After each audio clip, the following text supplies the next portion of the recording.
ঘটনাবহুল পরিস্থিতি যাচ্ছে আসলে রাকসু নির্বাচনের ঠিক আগে আগে। এই মুহূর্তে যেটা সর্বশেষ তথ্য সেটা হচ্ছে যে একটি বৈঠকে বসেছে নির্বাচন কমিশন। রাকসুর যে নির্বাচন সেটাই বৃহস্পতিবারে হবে কিনা সেই বিষয়ে একটা সিদ্ধান্ত আসার কথা। 5টি প্যানেল রাকসু নির্বাচন করছে যারা, তারা জানিয়েছে যে নির্বাচনটা পেছানোর দাবি তাদের। এ বিষয়ে বিস্তারিত জানাতে আমাদের সঙ্গে রাজশাহী থেকে যুক্ত হচ্ছেন রাজশাহী প্রতিনিধি বুলবুল হাবিব। বুলবুল, শুনতে পাচ্ছেন কি আমাকে? কি অবস্থা দেখছেন? বৈঠকে বসেছে কমিশন, সার্বিক অবস্থাটা একটু জানাবেন।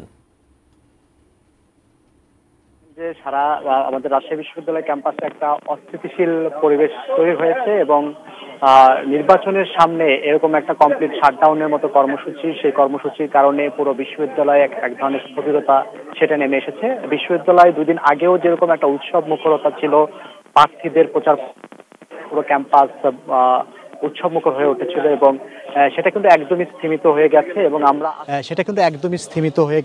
আমরা আজকেও পর্যন্ত ক্যাম্পাস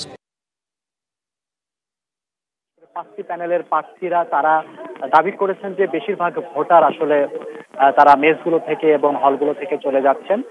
তবে ইসলামী ছাত্র শিবির তারা দাবি করেছেন যে ভোটারদের উপস্থিতি আছে এবং তারা আশা করছেন যে ভোটাররা ভোটের দিন আশেপাশে জেলা থেকেও আসবেন, ফলে তারা নির্দিষ্ট সময়ে নির্বাচন চেয়েছেন। কিন্তু ছাত্রদল সহ অন্যান্য যে প্যানেলগুলো রয়েছে বেশিরভাগ প্যানেলই তারা বলছেন যে একটা সুষ্ঠু পরিবেশ নিশ্চিতের দাবি জানিয়েছেন। ছাত্রদল বলেছেন যে আগামী দুর্গাপূজার পরেই নির্বাচন অনুষ্ঠিত হওয়ার কথা তারা তাদের ছাত্রদলের প্যানেল থেকে বলেছেন এবং অন্যান্য প্যানেলগুলো বলছেন যে সুষ্ঠু পরিবেশ নিশ্চিতের কথা বলেছেন। বিশেষ করে ভোটারদের উপস্থিতি যেন সর্বোচ্চ হয় সেই জায়গা থেকে একটা নির্বাচন অনুষ্ঠিত তারা দাবি তুলেছেন এবং তারা প্রধান নির্বাচন কমিশনারের কাছে স্মারকলিপি দিয়েছেন এই বিষয় নিয়ে কথা বলে। এরকম পরিস্থিতিতে আসলে নির্বাচন কমিশনের বৈঠক চলছে। তারা 4:30টার দিকে আসলে এই কমিশন বৈঠক শুরু করেছেন।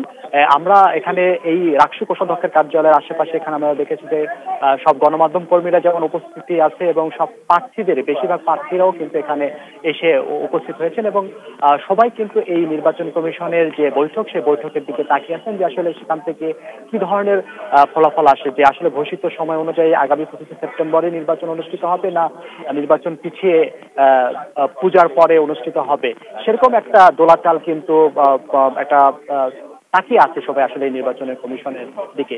তো যেহেতু এখন পর্যন্ত বৈঠক চলছে এবং এই বৈঠকের পরে আসলে আমরা জানতে পারবো যে আসলেই কি ঘোষিত সময় অনুযায়ী 25শে সেপ্টেম্বর নির্বাচন হচ্ছে না নির্বাচনের তারিখ পিছাচ্ছে। তো আরিফিন, এই ছিল এখান থেকে নির্বাচন কমিশনের যে বৈঠক চলছে তার খবর।